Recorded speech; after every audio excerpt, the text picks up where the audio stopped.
Hi, this video will discuss taxes, looking at particularly who pays more of the tax, the buyer or the seller. This concept is known as tax incidence.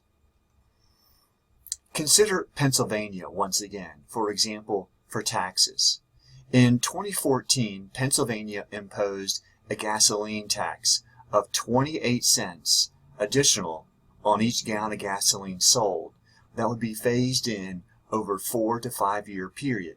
They imposed this tax on the wholesalers of gasoline. So a tax on the sellers of gasoline. The question is, who's going to pay more of the tax? You, the consumer, or the seller, the wholesaler? Well, to answer this question of tax incidence, who pays more, it depends upon the price elasticity of demand for the item and the price elasticity of supply of the item. Suppose that supply is more sensitive or elastic than demand. So who will pay a larger portion of the tax? The party who is going to be less responsive to the tax increase. That's the buyer in this case. It's likely that the 28-cent tax imposed in Pennsylvania, a larger portion of this tax will likely be paid by the buyers, since they are less sensitive to the price increase. The buyer is more inelastic. Let's show this on a graph, what this would look like. So you sketch your demand curve, which is relatively steep, a supply curve, and initial price before a tax. And now along comes that 28-cent tax, which we'll use a tax wedge to represent. Where that tax hits the supply curve is the new price the seller will pay. Where that tax wedge hits the demand curve is the new price the buyer pays.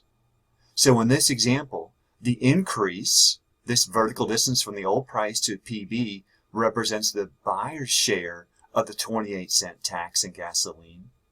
The distance in red represents the seller's share of the 28-cent tax on gasoline. So in this case, the supplier is more sensitive to the price increase, therefore they're going to pay less of this tax. This is the first case we could have.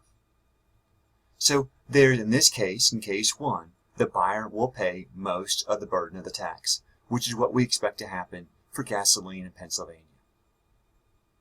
Now the other case, case 2, suppose demand is more elastic than supply. Who will pay more of the tax? Well, who is the less responsive party to this tax increase? That's right, it's the seller in this case too. So in this case, the seller would pay a larger portion of the tax if they are the more inelastic party. So what does this look like graphically? Well, in this case, you have a demand curve, you have a supply curve that's relatively steep, and this is the initial price, equilibrium before a tax. You implement a tax wedge here, this distance that's represented in orange, this vertical distance. Where that tax wedge in orange hits the demand curve is the new price the buyer pays. And yes, the buyers will pay more if they are more elastic than supply. However, the seller bears the larger burden of this tax, not the buyer.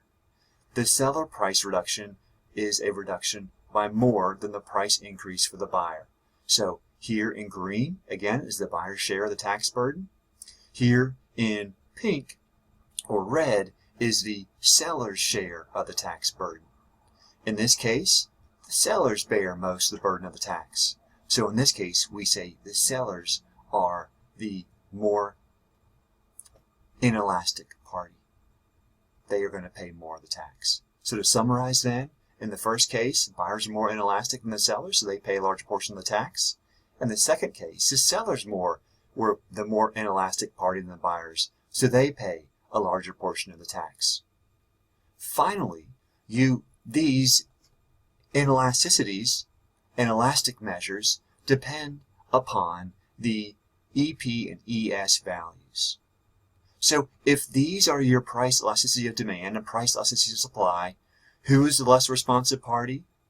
Well, in absolute value, this EP number is smaller than the ES number, so the buyer in this case would be the less responsive party, or the buyer would pay a larger burden of the tax than the seller if these were your elasticity estimates for demand and supply.